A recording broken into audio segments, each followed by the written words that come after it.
গোটা সেপ্টেম্বর আর অক্টোবরের ব্যস্ত সময়ের ফাঁকেই অনেক কিছু লিখেছি। এবার শুরু করছি ঝাড়গ্রাম ভ্রমণের পূর্ণাঙ্গ বিবরণ। কালী পূজা আর দীপাবলির ঠিক 2 দিন আগে শুক্রবারের সকালেই আমাদের রওনা হওয়ার পরিকল্পনা, গন্তব্য ঝাড়গ্রাম। ট্রেন ঠিক করেছিলাম হাওড়া কান্তবাঞ্জি ইস্পাত এক্সপ্রেস, কিন্তু ভাগ্য যেন শুরু থেকেই একটু পরীক্ষা নিতে চাইছিল। সকাল 6:30টার বদলে ট্রেন ছাড়বে সকাল 8:30টায়। ভোর 4টের দিকে ঘুম থেকে উঠে দেখি মোবাইলে বার্তা, ট্রেন রেস্টেজও হয়েছে। বিরক্ত লাগলেও ভ্রমণের উত্তেজনা একটুও কমেনি, বরং আবার একটু ঘুমিয়ে নিয়ে প্রস্তুত হাওড়া শহরের কোলাহল পেছনে ফেলে ট্রেন ছুটে চলল। জানলার বাইরে দ্রুত সরে যাচ্ছে সবুজ মাঠ, নদী, গ্রামের ঘর আর দূরের গাছপালা। কোলাঘাট ব্রিজ পার হওয়ার সময় দামোদরের ওপর সূর্যের ঝলমলে প্রতিফলনে মন ভরে গেল। মনে মনে ভাবছিলাম, এই প্রথমবার ঝাড়গ্রাম যাচ্ছি, কেমন হবে জায়গাটা। শুনেছি ঝাড়গ্রামের ইতিহাস, প্রাকৃতিক সৌন্দর্য, রাজবাড়ি আর লোক সংস্কৃতি সবই নাকি আলাদা এক আকর্ষণ তৈরি করে। পুরুলিয়া আমরা আগেই গিয়েছি, কিন্তু ঝাড়গ্রাম নাকি অন্যরকম, যেখানে রাজপুত, মল্ল, সাঁওতাল সব মিশে গেছে এক আশ্চর্য মাটির গল্পে। ঝাড়গ্রামের মাটিতে পা রাখলেই বোঝা যায়, এই অঞ্চলের ইতিহাস কেবল ইটপাথরের প্রাসাদে নয়, মিশে আছে মানুষের জীবনে, সংস্কৃতিতে আর সময়ের প্রবাহে। জনশ্রুতি অনুযায়ী 1574 সালের দিকে মুঘল সম্রাট আকবরের সেনাপতি মান সিং বাংলায় অভিযান শুরু করেন। তার সঙ্গে এসেছিলেন 2 রাজপুত যোদ্ধা, সর্বেশ্বর সিং এবং তার বড় ভাই।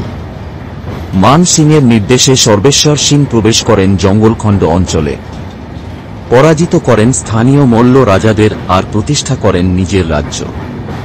সেই থেকেই তার উপাধি হয় মল্লদেব, আর রাজধানী গড়ে ওঠে বর্তমান বলা হয়, রাজপ্রাসাদের চারপাশে ছিল উঁচু প্রাচীর ও গভীর খাল, যাকে স্থানীয়রা বলত উগুল। তাই তাদের উপাধি হয় উগল সান্দা দেবর। সর্বেশ্বর মল্লদেব ছিলেন ঝাড়গ্রাম রাজপরিবারের প্রতিষ্ঠাতা, আর তার বংশধররাই শতাব্দীর পর শতাব্দী এই রাজ্যের দায়িত্ব পালন করেছেন। এই রাজপরিবার ব্রিটিশ শাসনের বিরোধিতা করে অংশ নেয় চুয়ার বিদ্রোহে, যা পশ্চিম বাংলার প্রথম স্বাধীনতা আন্দোলনগুলির অন্যতম। পরে ঝাড়গ্রাম জমিদারি ব্রিটিশ শাসনের অধীনে এলেও রাজাদের দানশীলতা, প্রজাদের প্রতি সহানুভূতি আর শিক্ষার প্রসারে ভূমিকা ছিল অনন্য। রাজা নরসিংহ মল্লদেব ছিলেন আধুনিক মননের প্রতীক। ব্রিটিশ সরকার থেকে উপাধি পেলেও তার লক্ষ্য ছিল নিজের রাজ্য আর প্রজাদের উন্নয়ন। তার উত্তরসূরিরা রাজনীতিতেও সক্রিয় হয়ে ঝাড়গ্রামের ঐতিহ্যকে আজও বাঁচিয়ে রেখেছেন। ঝাড়গ্রামের ইতিহাস শুধু রাজারানীর গৌরবগাথা নয়, এটি এমন এক গল্প যেখানে রাজকীয় ঐতিহ্য মিশেছে মানবিকতায়, দানশীলতায় আর সমাজ গঠনের দায়িত্ববোধে। রাজপ্রাসাদের ইটপাথর যেন আজও সাক্ষী সেই অতীতের, যার ছায়া।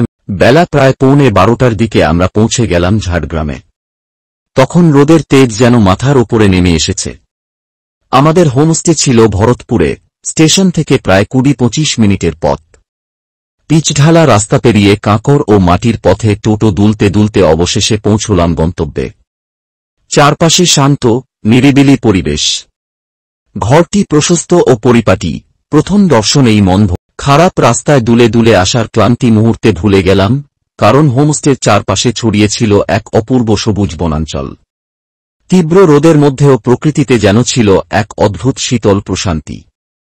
হোমস্টের মালিকও অত্যন্ত আন্তরিক ও যত্নশীল, ব্যবস্থাপনায় কোনো খামতি নেই বললেই চলে। তবে হাতে সময় ছিল অল্প। আমাদের পরিকল্পনা ছিল বেলপাহাড়ি, ঘাগড়ার জলপ্রপাত, তারাফেনী ড্যাম, খান্ডারিনী লেক, গদ্দাসিনী হিল, কাঁকড়াঝোড়, আরও কিছু অজানা সুন্দর স্থান। কিন্তু অল্প সময়ে সব দেখা সম্ভব নয় ভেবে ঠিক করলাম, আজ বিকেলে ঘুরব ঝাড়গ্রাম শহর, আর পরের দিন সকালে যাব কনক দুর্গা মন্দির ও চিল্কিগড় রাজবাড়ি দর্শনে। দুপুরের লাঞ্চ ছিল সত্যি অসাধারণ, একেবারে ঘরোয়া স্বাদের, যেন নিজের বাড়িতেই খাচ্ছি। ভাত, ডাল, সবজি, ডিমের ডালনা, পাঁপড়, চাটনি, সবকিছুতেই ছিল আন্তরিকতার ছোঁয়া। খাওয়ার পর সামান্য বিশ্রাম নিয়ে বিকেল ৩টার দিকে আমরা ঝাড়গ্রামের লোকাল সাইটসিইংয়ের